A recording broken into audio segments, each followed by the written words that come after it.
கர்த்தருடைய மகா பரிசுத்த நாமம் மகிமைப்படுவதாக. நம்முடைய செய்திக்கு ஆதாரமாக யோனாவின் புஸ்தகம் 1வது அதிகாரம் 12வது வசனத்தை நாம் வாசிக்கலாம். யோனா 1வது அதிகாரம் 12வது வசனம்.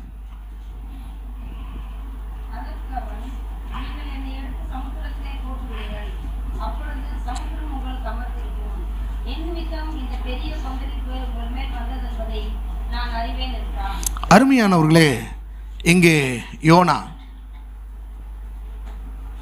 ஆண்டவர் போ சொன்னது நினிவேக்கு. யோனா எங்கே போகிறாரு? தர்சீஸுக்கு போகிறாரு.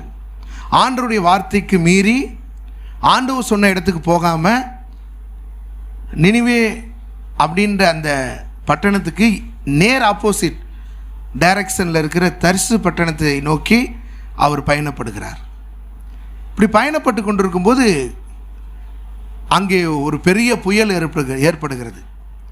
தேவன் யோனாவின் பயணத்தை தடை செய்கிறார். பெரிய புயல். இப்போ கப்பலில் இருக்கிறவங்க எல்லாம் அவங்கவுங்க தெய்வத்தை கும்பிட்டுக்கிட்டு எப்படியாவது எங்களை காப்பாற்றுங்கன்னு சொல்லி உயிருக்கு போராடிக்கிட்டு இருக்காங்க. ஆனால் யோனாவோ என்ன பண்ணுறாரு? நிம்மதியாக நித்திரை செஞ்சுக்கிட்டு இருக்கான். எழுப்புறாங்க வந்து, எப்பா என்னப்பா, நாங்கள்லாம் உயிருக்கு பயந்து சாக பிழைக்க நாங்கள் என்ன பண்ணிக்கிட்டு இருக்கோம்? எங்கள் தெய்வங்களை வேண்டிக்கிட்டு கிடக்கோம். நீ இப்படி நிம்மதியாக படுத்து தூங்குறது என்ன? நீ யார்? எங்கிருந்து வருகிறாய்? என்ன எதுன்னு விசாரிக்கிறாங்க. அப்போ யோனா தன்னை பற்றி ஒரு அறிமுகப்படுத்துகிறாரு பாருங்க. சூப்பர் அறிமுகம். யோனா என்ன சொல்கிறாரு? வாசிங்க 9வது வசனம். அதற்கு அவன், நான் எபிரேயன், சமுத்திரத்தையும்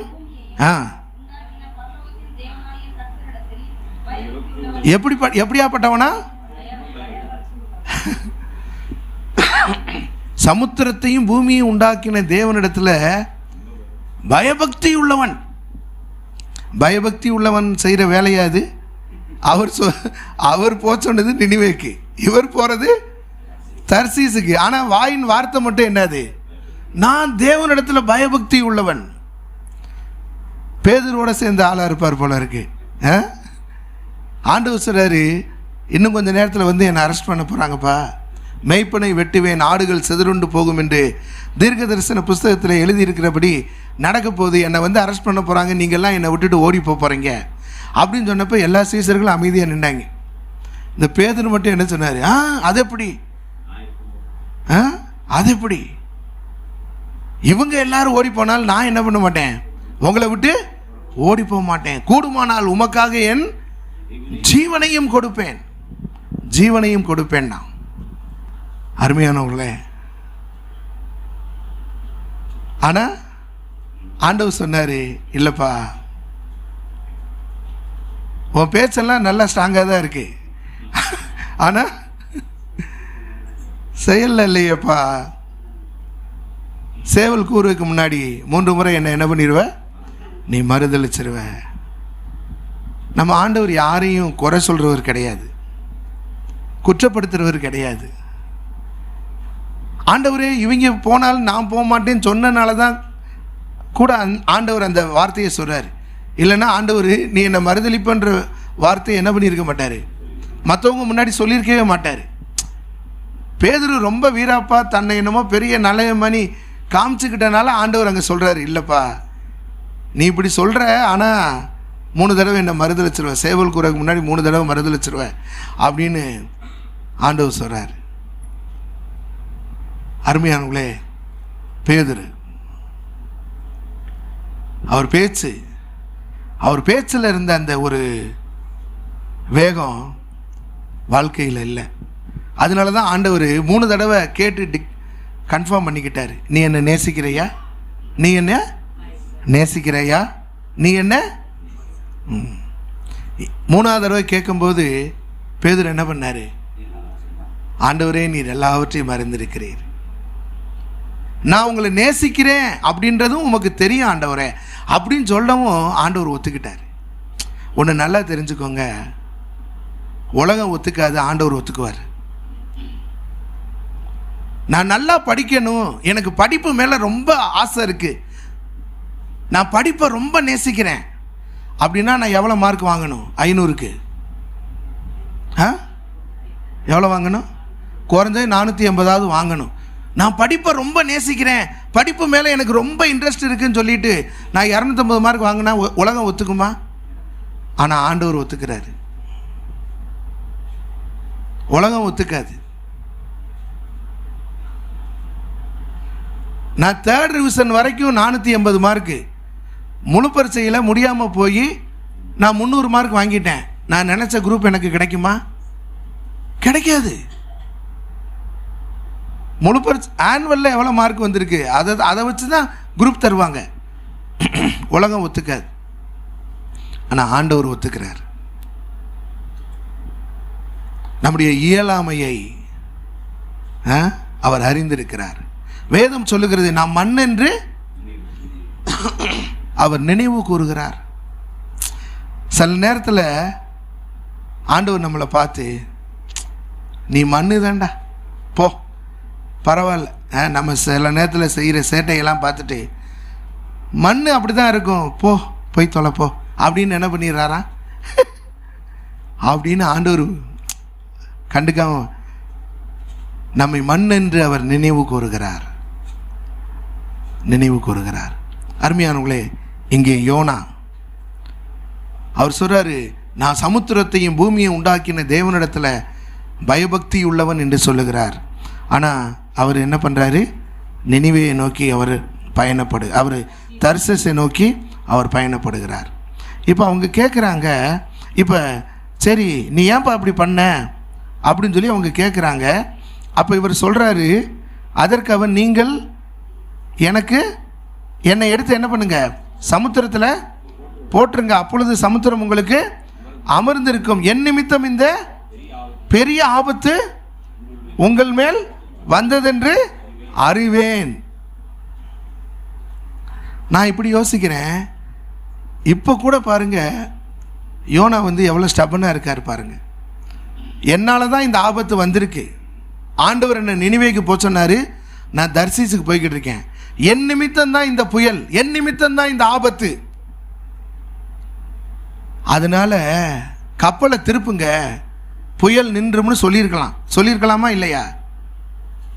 ஆனால் யோனாக்கு என்ன தெரியுமா? நான் செத்தாலும் சாவேன், எங்கே போக மாட்டேன், நான் நினிவேக்கு போக மாட்டேன். கப்பலை திருப்பி இருந்தால் புயல் நின்றுக்குங்க, கப்பலை திருப்பிடுங்க அப்படின்னு யோனா சொல்லியிருந்தா புயல் நின்றுக்கும்.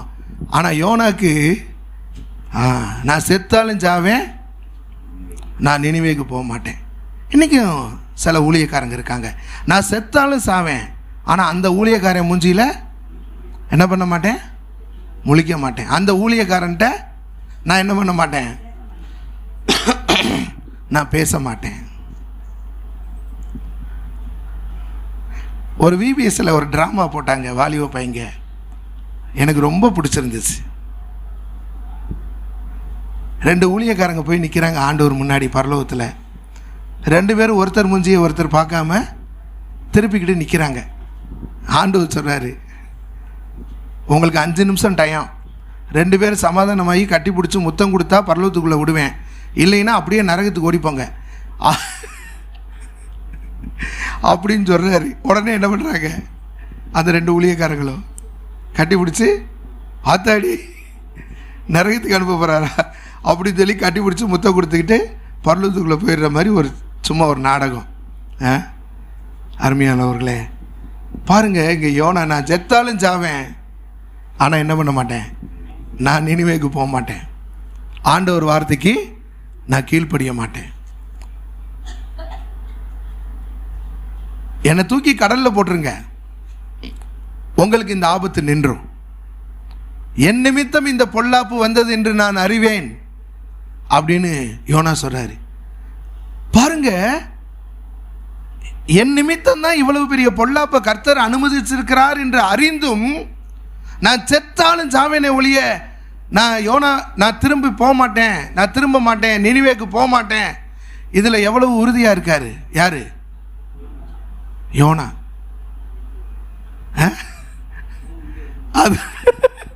அதில் அவர் அவ்வளோ உறுதியாக இருக்கார்.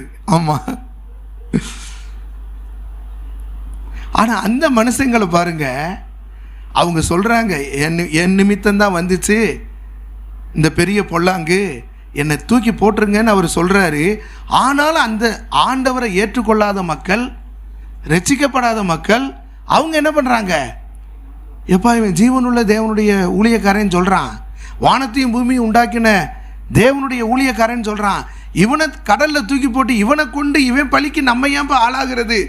இன்னும் கொஞ்சம் கஷ்டப்பட்டாவது படகை ஓட்டி என்ன பண்ணுவோம், கஷ்டப்பட்டாவது கரை போய் சேர்ந்துருவோம் சொல்லி என்ன பண்ணுறாங்க? அவங்க இன்னும் முயற்சி எடுக்கிறாங்க. ஆனால் புயல் என்ன ஆகுது? காற்றும் புயலும் இன்னும் அதிகமாகிட்டு இருக்கு, இன்னும் மும்முரமாகிட்டு இருக்கு. வேற வழியே இல்லை அப்படின்னு சொல்லி யோனா சொன்னபடியே யோனாவை தூக்கி என்ன பண்ணாங்க? கடல்ல போட்டாங்க. யோனாவை தூக்கி கடல்ல போட்டாங்க. அருமையானவங்களே, ஒரு மனிதன் நிமித்தமாக அந்த முழு கப்பலுக்கும் என்னது ஆபத்து. அந்த முழு கப்பலும் பிரச்சனைக்குள்ளானது, ஆபத்துக்குள்ளானது. இன்னும் கொஞ்ச நேரம் விட்டா யோனாவின் நிமித்தமாக கப்பல்ல இருந்த எல்லாம் செத்து போயிருப்பான். கப்பல்ல இருந்த எல்லாரும் செத்து போயிருப்பான். ஒரு மனிதனின் நிமித்தம் அந்த முழு கப்பலுக்கும் ஆபத்து. ஒரு மனிதனின் நிமித்தம் அந்த முழு கப்பலுக்கும் பொல்லாங்கு. ஒரு மனிதனின் நிமித்தம் அந்த முழு கப்பல் மீதும் தேவ கோபம். இன்னொரு மனுஷன், ஒரு ஊழியக்காரன், அந்த ஒரு மனுஷனால முழு கப்பலுக்கும் பாதுகாப்பு. வாசிங்க அப்போஸ்தலர் நடவடிக்கைகள் 27வது அதிகாரம். அப்போஸ்தலர் நடவடிக்கைகள் 27வது அதிகாரம் 22, 23, 24.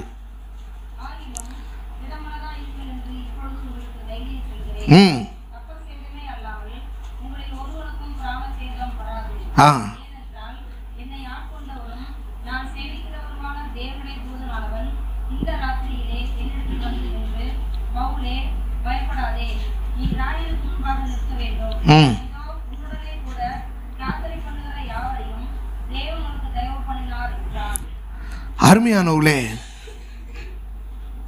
உன் நிமித்தம் உன்னோடு கூட யாத்திரை பண்ணுகிற யாவருக்கும் தேவன் என்ன பண்ணாரா? தயவு பண்ணினார். அங்க ஒரு மனுஷனுடைய, ஒரு ஊழியக்காரனுடைய மீறுதலினாலே தேவ கோபம் முழு கப்பல் மீது. இங்க ஒரு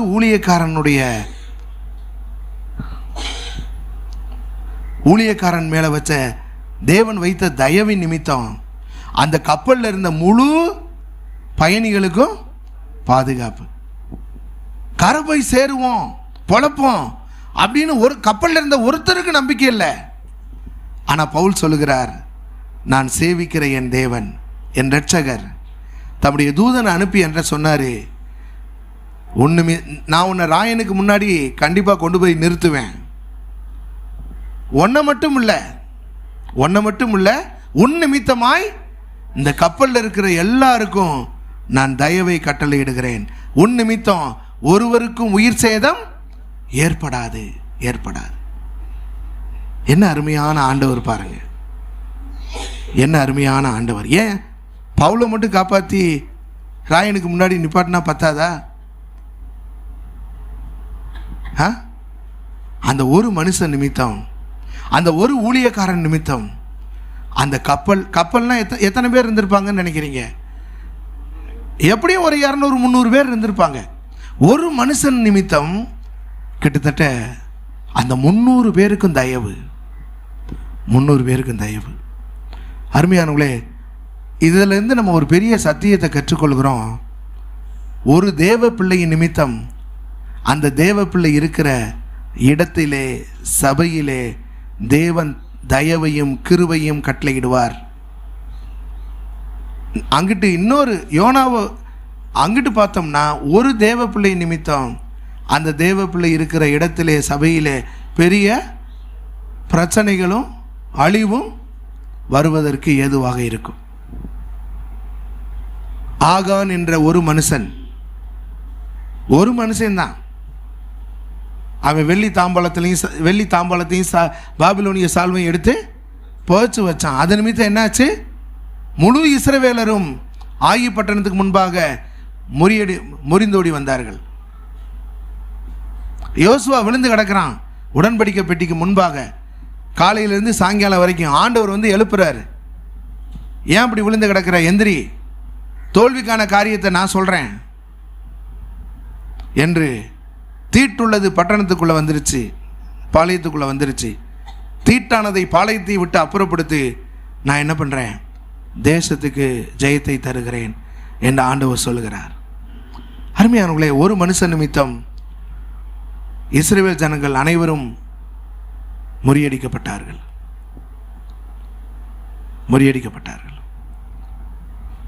ஒரு மனுஷன் தேவ சமூகத்தில் கீழே யுத்தம் நடந்துகிட்டு இருக்க அமலேக்கியரோடு தேவ ஜனங்கள் யுத்தம் பண்ணிக்கிட்டு இருக்காங்க. ஒரு மனுஷன் தன் கரங்களை உயர்த்தி பிடித்து தேவனை நோக்கி ஜெபிக்கிறார். கையை தூக்கி ஜெபம் பண்றார். 2 கையை உயர்த்தி அவர் ஜெபிக்கிறார். அவர் கையை உயர்த்தி ஜெபிக்கும் பொழுது இஸ்ரவேல் ஜனங்கள் அமலேக்கியரை மேற்கொள்கிறார்கள். எவ்வளவு நேரம் மனுஷன் கையை தூக்கியே வச்சிருக்க முடியும்? கை வயசாயிருச்சு. எத்தனை வயசு அப்ப மோசேக்கு? கிட்டத்தட்ட 90 வயசு கிட்ட இருக்கும். அரண்மனையில் 40 வருஷம், வனாந்தரத்தில் ஆடு மேய்ச்சல் 40 வருஷம், இப்போ விடுதலையாக்கி கூட்டி வந்துக்கிட்டு இருக்காரு. அப்போ கிட்டத்தட்ட 100 வயசுக்கு மேலே. ஆமாம், கை ரெண்டையும் எவ்வளோ நேரம் தூக்கி வச்சிருக்க முடியும்? கை வலிக்குதேன்னு சொல்லி கையை கொஞ்சம் கீழே இறக்குனாருன்னா அமலேக்கியர் என்ன பண்ணுறாங்க? இஸ்ரவேல் ஜனங்களை மேற்கொள்கிறாங்க, அடிக்கிறாங்க. இதை ஊரும் ஆரோனும் என்ன பண்ணுறாங்க? பார்த்துக்கிட்டு இருந்தாங்க. கீழே நடக்குது சண்டை, அதோட வெற்றியும் தோல்வியும் மோசையோட கையில் தாண்டா இருக்கு. வாடா, மோசையோட கையை உயர்த்தி பிடிப்போம் என்று சொல்லி அவர்கள் இருவரும் என்ன பண்ணாங்க? மோசையினுடைய கரங்களில் தோள்களை வச்சு அப்படி தாங்கி பிடிச்சாங்க. அருமையானவர்களே, இன்னைக்கு நம்முடைய ஜெயமும் தோல்வியும் எங்கே இருக்கு? ஜெபத்தில் இருக்கு, தேவனோடு உள்ள ஐக்கியத்தில் இருக்கு, உறவுல இருக்கு.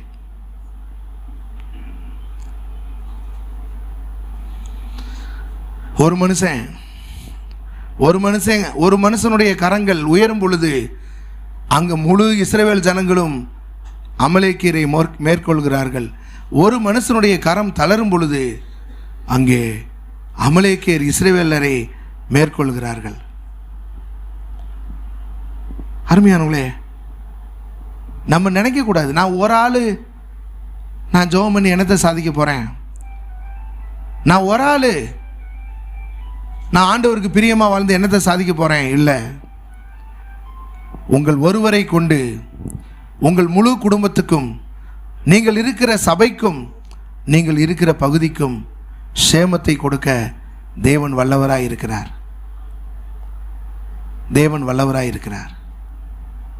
ஒரு மனுஷன் மூலமாக தேவன் எவ்வளவு காரியங்களை செஞ்சிருக்காரு. ஒரு தனிப்பட்ட மனுஷனுடைய மீறுதல் நிமித்தம் பிரச்சனை, அதுபோல் ஒரு தனிப்பட்ட மனிதர்களுடைய அர்ப்பணிப்பின் மூலம், கீழ்ப்படிதலின் மூலம் எவ்வளவு ஆசீர்வாதங்கள் வேதத்தில் நம்ம நிறைய பார்க்கலாம். உதாரணத்துக்கு, ஒரு மனிதனுடைய மீறுதல்னால முழு இஸ்ரவேல் ஜனங்களும் முறியடிக்கப்பட்டார்கள் ஆகான் மூலமாக. அது மாதிரி ஒரு மனிதனுடைய அலட்சியத்தினாலே லோத்து, அவனுடைய முழு குடும்பமும் என்னாச்சு? வீணா போச்சு.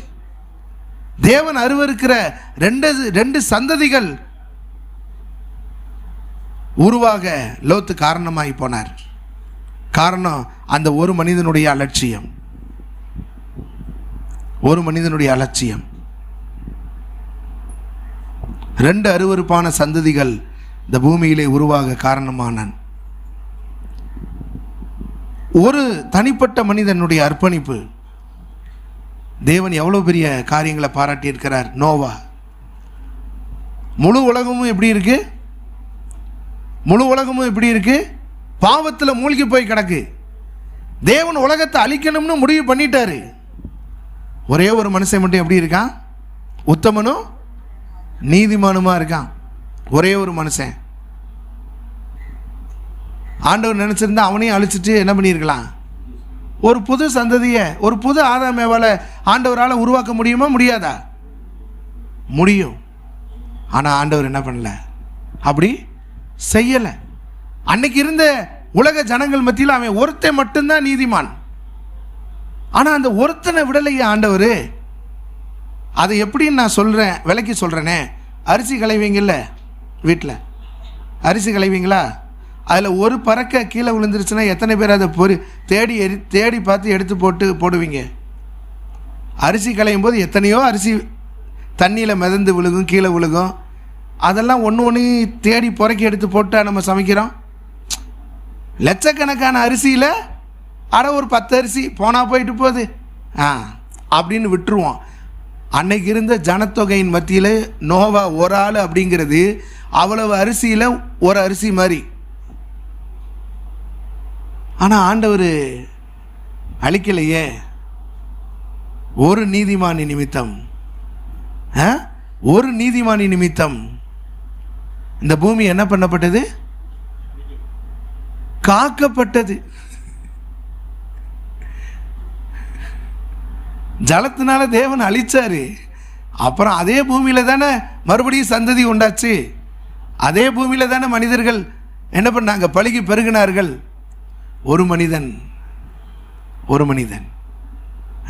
மனிதன் நிமித்தம் அவனுடைய முழு குடும்பமும் என்ன பண்ணப்பட்டது? காப்பாற்றப்பட்டது. நான் கொஞ்ச நாளைக்கு முன்னாடி நோவாவை குறித்து செய்தி ரெடி பண்ணிக்கிட்டு இருக்கும்போது நான் அப்படி யோசித்தேன். யோனாவுக்கு மொத்தம் எத்தனை மயங்க? 3 மயங்க. நோவாவுக்கு சேம் காம் யாபேத் 3 மயங்களுக்கு கல்யாணம் ஆயிடுச்சா? கல்யாணம் ஆயிடுச்சு. 3 மருமகளுக்கு இருந்தாங்கன்னு வேதம் சொல்லுதா? வேதம் சொல்லுது. அந்த கப்பலில் ஏறும்போது மொத்தம் எத்தனை பேர் ஏறுறாங்க? 8 பேர். நோவா, மனைவி, 3 மயங்க. நல்லா கவனிங்க. நோவாவோட பசங்க 3 பசங்களுக்கும் குழந்தை இல்லை. ஒரே நேரத்தில் கல்யாணம் பண்ணி வச்சுருப்பாருன்னு நினைக்கிறீங்களா? 3 பேர்த்தையும் வரிசையாக உட்கார வச்சு கல்யாணம், மூத்தவனுக்கு ஒரு அப்புறம் கொஞ்ச நாள் கழித்து மூத்தவனுக்கு கல்யாணம் பண்ணி குழந்தை இல்லை. 2வது பையனை கல்யாணம் பண்ணி வைக்கிறாரு, அவனுக்கும் என்ன இல்லை. 3வது பையனை கல்யாணம் பண்ணி வைக்கிறார், அவனுக்கும். அப்போ ஊரே என்ன சொல்லியிருக்கோம்? இது என்னடா ஒரு சாபக்கேடான குடும்பமாக இருக்கும் போல். 3 பசங்க, 3 பசங்களுக்கும் கட்டி கொடுத்து 3 பசங்களுக்கு என்ன இல்லை? குழந்தை இல்லை. ஆனால் பையங்களுக்கு குழந்தைய கொடுக்க என்ன இல்லை? அந்த கடவுளுக்கு முடியலையா? ஆனால் இவங்கள குடும்பமாக என்ன பண்ண போகிறாராம்? காப்பாற்ற போகிறாராம். பேசியிருப்பாங்களா? பேசியிருக்க மாட்டாங்களா? கண்டிப்பாக பேசியிருப்பாங்க. ஆனால் நோவா அதெல்லாம் பார்த்து என்ன பண்ணலை? சோர்ந்து போகலை. தேவன் சொன்னபடியே ஒரு பேழையை அவர் உண்டாக்கினார். எவ்வளவு அகலம், எவ்வளவு நீளம், எவ்வளவு உயரம், அதை அப்படியே செஞ்சார். அதை அப்படியே செஞ்சனால அது மிதந்துச்சு. கொஞ்சம் குறைய செஞ்சுருந்தாலும் அது என்ன பண்ணியிருக்காது? மிதந்திருக்காது. உலகத்திலேயே முதல்ல கப்பல் கட்டும்போது இந்த மெஷர்மெண்ட்டை வச்சு தான் செஞ்சாங்களாம். செஞ்சு பார்த்து மிதக்க விட்டாங்களாம், மிதந்துச்சான். உலகத்தில் கப்பல் செய்யும்போது ஆண்டவர் சொன்ன இந்த நீளம் அகலம் உயரம் இது பண்ணி தான் என்ன பண்ணாங்களாம்? கப்பலே முத கப்பல் உருவாக்குனாங்கன்னு நான் ஒரு ஆர்டிக்கலில் படித்தேன். அதில் கொஞ்சம் கூட நோவா குறைய செஞ்சுருந்தாருன்னா அது மிதந்திருக்காது. ஒரு மனிதனுடைய அந்த அர்ப்பணிப்பு, அந்த தேவனுக்கு முன்பாக அவன் உத்தமனும் நீதிமானாக வாழ்ந்தபடியினால தேவனுடைய கண்களில் அவனுக்கு கிருபை கிடைத்த அவனுடைய முழு குடும்பமும் காக்கப்பட்டது. ஒரு மனுஷி ராகாப், அந்த ஒரு மனுஷியினுடைய அர்ப்பணிப்பினால, விசுவாசத்தினால, தேவனை பற்றி கொண்டபடியினால அவளுடைய முழு குடும்பமும் என்ன பண்ணப்பட்டது? காக்கப்பட்டது. கொர்நேலியு அந்த ஒரு மனுஷன் தேவனுக்கு முன்னாடி எப்படி இருந்தான்? பயபக்தி உள்ளவனாக இருந்தான். அவன் நிமித்தம் அவன் முழு குடும்பமும் என்ன பண்ணப்பட்டது? ரட்சிக்கப்பட்டது. சிறைச்சாலை அதிகாரி அவருடைய முழு குடும்பமும் அவர் நிமித்தம் காக்கப்பட்டது. அருமையானவர்களே, இதிலேருந்து நம்ம ஒரு பெரிய சத்தியத்தை கற்றுக்கொள்கிறோம்.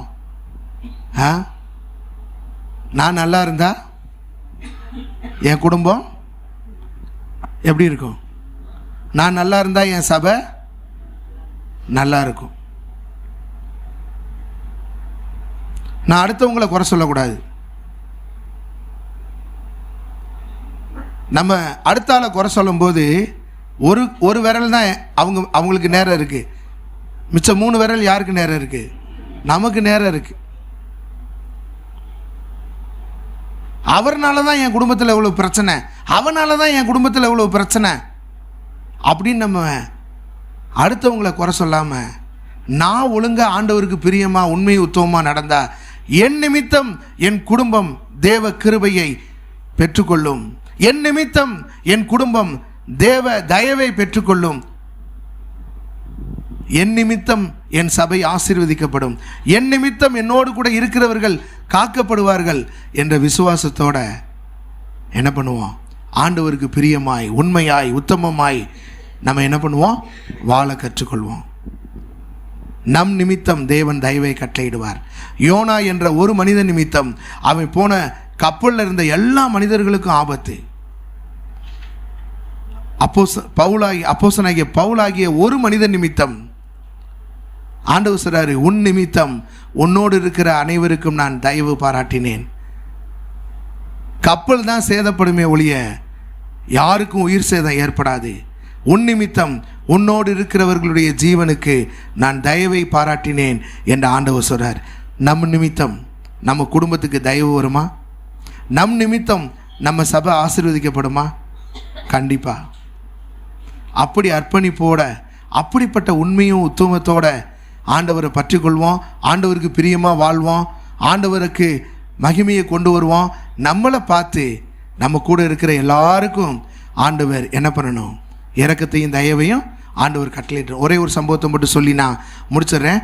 மலேசியாவுக்கு கடைசி முறை நாங்கள் மலேசியாவுக்கு நான் பன்னீர் விவேக் 3 பேரும் ஊழியத்தின் நிமித்தமாக போகிறதுக்காக அங்கே திருச்சி ஏர்போர்ட்டில் போய் என்ன பண்ணுறோம்? லக்கேஜ் எல்லாம் கார்கோவில் போட்டுட்டு இமிக்ரேஷன் பாஸ் பண்ணி மேலே செக்கப்லாம் முடிஞ்சு நாங்கள் கேட் நம்பர் 2 போய் உட்காந்துருக்கோம். அப்போ அனௌன்ஸ் பண்ணுறாங்க, பயணிகள் விமானம் மலேசியாவிலேருந்து மெலிண்டோ வந்து தரையிறங்கி விட்டது. மலேசியா போகிற பயணிகள் தயாராக இருக்கும்படி கேட்டுக்கொள்கிறோம் சொல்லி அனௌன்ஸ்மெண்ட்லாம் பண்ணிட்டாங்க. எங்கள் லக்கேஜ் எல்லாம் கார்கோவில் ஏற்றிட்டாங்க. எங்களுக்கு கொடுக்க வேண்டிய சாப்பாடெல்லாம் என்ன பண்ணிட்டாங்க? லஞ்செல்லாம் அதில் ஏற்றிட்டாங்க. கடைசியாக வந்து என்ஜினியர் ஃபைனல் செக்கப் பண்ணுவார். அப்படி பண்ண போகும்போது ரைட் சைடு இருக்கிற அந்த விங்ஸில் கொஞ்சம் அவுட் அடிச்சிருக்கு. கொஞ்சம் சத்தம் வந்து கொஞ்சம் டக்குன்னு அந்த ஃபேனில் கேட்கவும் அந்த இன்ஜினியர் சொல்லிட்டாரு, ரைட் சைடு விங்ஸு வந்து அவுட் அடிக்குது. ஸோ வந்து அதை பார்த்துட்டு என்ன பண்ணிக்கலாம்? ஃப்ளைட் எடுக்கலாம், ஃப்ளைட்டை கேன்சல் பண்ணுங்கள் அப்படின்ட்டார். கிட்டத்தட்ட 200 பயணிகள். எங்கள் 200 பேருக்கும் என்னது அதில் பக்கத்தில் நீங்கள் போயிட்டு வர்றவங்க வீட்டுக்கு போயிட்டு வாங்க அப்படின்ட்டாங்க. நீங்கள் போகிறவங்க போயிட்டு வாங்க, நாளைக்கு இதே டயத்துக்கு இதே ஃப்ளைட்டில் நீங்கள் போகலாம். இந்த ஃப்ளைட்டு கேன்சல், அந்த ஃபேனில் ப்ராப்ளமாக இருக்குது, அதனால் ஃப்ளைட்டை இன்ஜினியர் கேன்சல் பண்ண சொல்லிட்டார் அப்படின்னு. போக முடியாமல் நாங்கள் இனிமேல் நாங்கள் போயிட்டு வர முடியாது, நாங்கள் பிறப்பிட்டு எல்லாம் வந்துட்டோம், நாங்கள் போகணும்னா இனி நாங்கள் காருக்கு செலவு பண்ணணும், திரும்ப வரணும், அது ரொம்ப செலவு எங்களுக்கு, நாங்கள் ஏர்போர்ட்லேயே தங்குறோம் அப்படின்னு நீங்கள் சொல்கிறவங்க தாராளமாக தங்கிக்கோங்க அப்படின்னு சொன்னாங்க. நாங்கள் சொல்லிட்டோம், இனி எங்கே போய் வீட்டுக்கு போயிட்டு நல்லா ஜோம் பண்ணிட்டு வந்தாச்சு, இதுக்கு நம்ம வீட்டுக்கு போனால் நல்லா இருக்காது, நாங்கள் இங்கேயே தங்கிக்கிறோன்ட்டோம். உடனே கிட்டத்தட்ட 6 பஸ்ஸு வந்துச்சு. எங்களெல்லாம் ஏற்றிட்டு போய் விக்ரகம்னு திருச்சியில் விக்ரகம்னு ஒரு ஏசி ஹோட்டலில் எங்களை தங்க வச்சு சரியான சாப்பாடு 3 நேரமும், மதிய சாப்பாடு, நைட் சாப்பாடு, அடுத்த நாள் காலை சாப்பாடு, ஆமாம் ஏசி ரூம் புக் பண்ணி கொடுத்தாங்க. அப்போ நாங்கள் யோசித்து பார்த்தோம், கிட்டத்தட்ட ஒரு 100 பேர் திரும்ப போயிருப்பாங்க. 100 பேருக்கு ரூம் போட்டிருப்பாங்க. 3 பேருக்கு ஒரு ரூம்னா 100 பேருக்கு எத்தனை, கிட்டத்தட்ட 50 ரூமு, எத்தனை ஆயிரம் செலவு, அதுலேயும் 3 நேரம் சாப்பாடு, எவ்வளவு செலவு, இவ்வளவு செலவு பண்ணணுமா? அந்த இன்ஜினியர் பரவாயில்ல, மலேசியாவில் போய் பார்த்துக்கலாம் அப்படின்னு ஒரு வார்த்தை சொல்லியிருந்தாருன்னா என்ன இருக்கும்? ஒருவேளை நாங்கள் நடு ஆகாயத்தில் போகும்போது ஃப்ளைட் திருச்சியிலேருந்து டேக் ஆஃப் ஆச்சுன்னா ஒரு 1/4 மணி நேரம் தான் தரை மேலே பறக்கும். அப்புறம் 3.25 மணி நேரம் கடல் மேலே தான் பறக்கும். ஆமாம், நாங்கள் ஃப்ளைட்டு கிளம்பி ஒரு அரை மணி நேரத்தில் ஒரு ஏதாவது அந்த ஃபேனு ஓடாமல் பிரச்சனையாச்சுன்னா என்னாகும்? நடுக்கடலில் விழுக வேண்டியதான். எனக்கு நீச்சல் வேறு தெரியாது.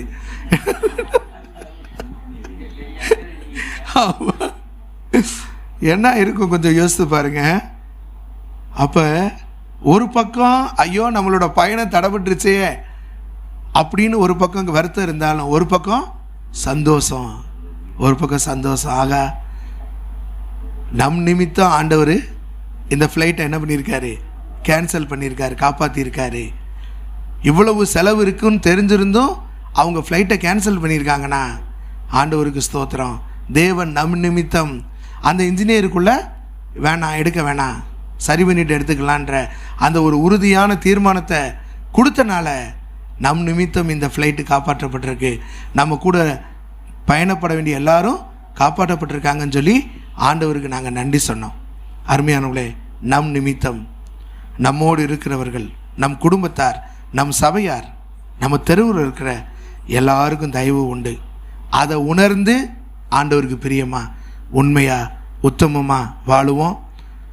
தேவனுடைய தயவையும் ஆசீர்வாதத்தையும் குடும்பமாய் சபையாய் பெற்றுக்கொள்வோம். ஜபத்துக்காக தலையிலே தாத்துவோம். ஒரு மனுஷனுடைய கீழ்ப்படியாமை,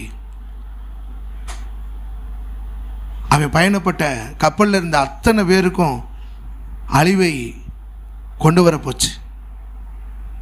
அது அவனுக்கே தெரியுது. என்னை தூக்கி கடலில் போட்டுருங்க, சமுத்திரம் அமைதியாயிரும். என்னைய கப்பல்லையே வச்சுருந்தீங்கன்னா என்னோட சேர்ந்து நீங்கள் எல்லாரும் செத்து போவீங்க. என்னைய தூக்கி போட்டுருங்க, நீங்கள் பொழைச்சிக்குவீங்க. அந்த செய்தியை சொன்னவனே யோனா தான். நான் செத்தாலும் சாவேன், நான் ஆண்டவர் சொன்ன நினிவேக்கு போக மாட்டேன். ஒரு மனிதன் நிமித்தம் அந்த கப்பலில் இருந்த எல்லாருக்கும் பிரச்சனை, ஆபத்து, நாசம். அங்கிட்டு ஒரு மனுஷன் நிமித்தம் கப்பலில் இருக்கிற எல்லாருக்கும் தயவு. இன்னைக்கு என்னோட உங்களோட வாழ்க்கை எப்படி இருக்கு? நம்ம வாழ்க்கையை பார்த்து ஆண்டவர் நம்ம குடும்பத்துக்கு, நம்ம கூட இருக்கிறவங்களுக்கு, சபைக்கு தயவை கட்டளையிடுறாரா? அப்படி நம்ம வாழ்க்கை இருக்கா? ஒரு மனுஷன் உத்தமனும் தேவனுக்கு முன்பாக உத்தமனும் நீதிமானுமா இருந்தான். அவன் நிமித்தம் அவனுடைய முழு குடும்பத்துக்கும் தேவன் தயவு பாராட்டினார். ராகாப் ஒரு மனுஷி ஜீவனுள்ள தேவனை அறிந்து கொண்டு அவரை உறுதியாய் பற்றி கொண்டாள். அவள் நிமித்தம் அவ வீட்டுக்குள்ள இருந்த அவ உறவின் முறையார், அவ கூட பிறந்தவங்க, அவளோட தகப்பன் வீட்டார் அனைவரும் காக்கப்பட்டார்கள். ஒருத்தினால, ஒரு மனுஷியினுடைய அர்ப்பணிப்புனால. இன்னைக்கு நம்ம வாழ்கிற வாழ்க்கை, நம்ம ஆண்டவருக்கு பிரியமாக இருக்கிற அந்த விதம், அதை பார்த்து ஆண்டவர் நம்ம குடும்பத்துக்கு ஆண்டவர் தயவை கட்டளையிட முடியுமா? அப்படி நம்ம வாழ்க்கை இருக்க ஆண்டவருக்கு ஏற்றதா, பிரியமா, உண்மையா?